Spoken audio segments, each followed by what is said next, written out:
ये अभ्यास का है 9.1। 2.5 सेंटीमीटर साइज की कोई छोटी वस्तु है।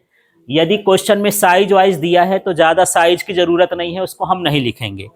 थोड़ा आगे बढ़ते हैं। कोई मोमबत्ती 36 सेंटीमीटर वक्रता त्रिज्या के अवतल दर्पण से, इतना पहले देखना है ना। हमको क्या दिया है? वक्रता त्रिज्या। साथ में ये भी देखना होता है कि दर्पण कौन सा है, उत्तल है कि अवतल है। तो उत्तल के लिए हमेशा धन में होता है और अवतल के लिए क्या होता है? माइनस में। तो देखो मैं आर बराबर लिखा हूं यहां ना, आपको यहां समझना है। आर बराबर कितना है? -36। उसमें 36 लिखा है, माइनस प्लस नहीं लिखा, ये आपको खुद समझना है। ठीक, प्रश्न को देखना है, अवतल होगा तो माइनस में। ठीक, अब यहां पर मुझे फोकस निकालना है, तो फोकस का सूत्र होता है R/2। तो यहां पर R का मान -36 है और बटे में 2 करोगे कितना हो जाएगा? -18 आ जाएगा। तो यहां पर -18 सेंटीमीटर आप कर लेंगे। इसके बाद यहां पर ये क्लियर हो गया। इसके बाद दूसरा हिस्सा देखो, कितनी दूरी पर वस्तु रखी है? 27 सेंटीमीटर पर मोमबत्ती रखी है, माने मोमबत्ती का मतलब वस्तु समझना है। वस्तु की दूरी को किससे लिखेंगे? u से। और u का मान किस में होता है? माइनस में, तो -27 सेंटीमीटर। सबसे बड़ी चीज यही होती है, यदि यहां पर आपने गड़बड़ कर दिया माने सारा चीज फिर गड़बड़ आ जाएगा। तो चिन्हों का विशेष ध्यान रखना है। ठीक है। हाँ, अब दूसरा एक कंफ्यूजन और होता है, कुछ लोग यहाँ प्लस लिखते हैं, कुछ लोग माइनस लिखते हैं। तो आपको इसमें यह भी पढ़ना है कि यहाँ पर दर्पण है कि लेंस है। तो यहाँ पर क्या लिखा है? दर्पण। माने यहाँ दर्पण सूत्र लगाएंगे, 1/f बराबर 1/v प्लस 1/u। अब देखिए मान रखते कैसे हैं, कहाँ पर आप गड़बड़ करते हो मैं वहां पॉइंट आउट करूंगा, फिर आप उसको समझना। 1/f, f का मान देखो कितना है? -18। ठीक है, बराबर 1/v। v का मान मुझे पता नहीं, निकालना है।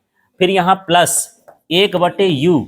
u का मान कितना है? -27। यहीं से गड़बड़ होता है, क्योंकि इसके बाद से आप सीधे गुणा करना चालू कर देते हो, पक्षांतर करना चालू कर देते हो।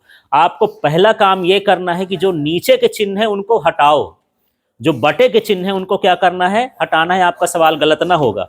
तो देखिए ये माइनस नीचे है, इसको मैं कहां कर दूं? ऊपर। -1/18। ठीक है, बराबर यहां क्या हुआ? 1/v। अब यहां प्लस है, यहां माइनस है, क्या होना चाहिए?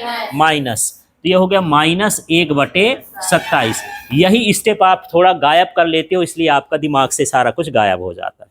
तो इस स्टेप को लिखने के बाद चिन्ह को पहले सही कर लो, इसके बाद फिर आप हल करो। आगे हिस्से में देखते हैं। अब इसका पक्षांतर करेंगे, तो मेरे पास है -1/18। ये -1/27 आएगा तो क्या हो जाएगा? +1/27 और बराबर 1/v। अभी मैं 2-4 कॉपी देख रहा था, यहीं पर फंसे थे आप लोग। प्लस आएगा, माइनस आएगा, कुछ लोग माइनस में, कुछ लोग प्लस। तो आप चिन्ह ये वाला स्टेप यदि आप ध्यान से कर लोगे तो सब कुछ अच्छा हो जाएगा। आगे स्टेप में चलें। हाँ जी, आगे स्टेप में मैं यहाँ पर कर देता हूँ, थोड़ा जगह कम है। तो जो नियम है कि एलसीएम वगैरह नहीं लेते हैं हम, इसका गुणा इधर, इसका गुणा इधर, नीचे नीचे गुणा। मतलब ये इधर की ओर, ये इधर की ओर, और नीचे नीचे का गुणा ऐसे। तो इधर जाएगा तो क्या हो जाएगा? चिन्ह भी देखना है, -27। फिर बीच का चिन्ह क्या है?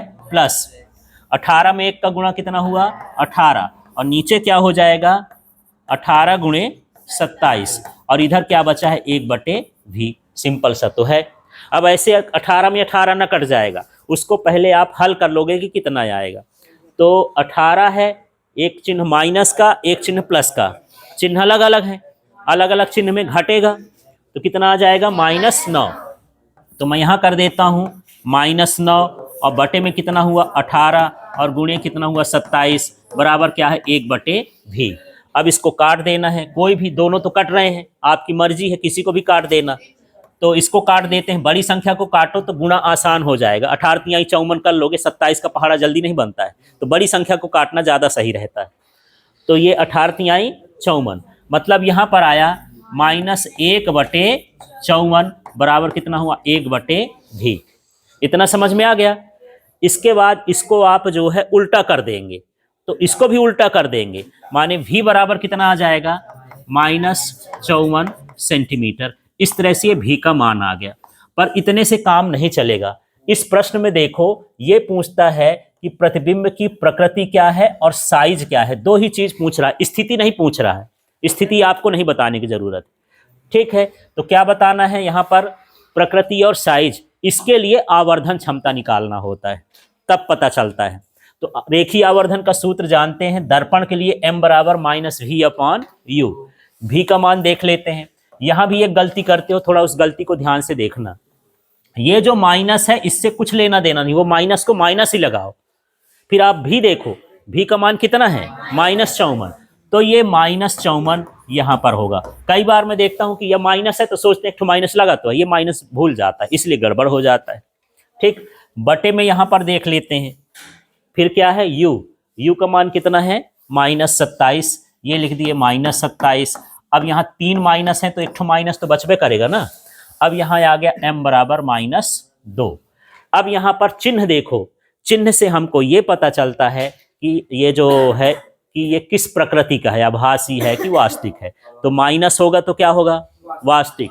माइनस आए तो क्या हो गया? वास्तविक। तो ये वास्तविक और क्या हो जाएगा? उल्टा। बाकी समझ लेना, ऐसा पूरा लिख देना। और साइज की बात करते हैं तो साइज माइनस जब चिन्ह नहीं देखना है, संख्या भर देखना है। तो 1 से बड़ा है ये, है ना, तो ये क्या हो जाएगा? वस्तु से बड़ा प्रतिबिंब बनेगा। इस तरह से आपको इसको हल करना है। ठीक है, तो आप लोग देख लो, जिसका जहां छूटा हो उसको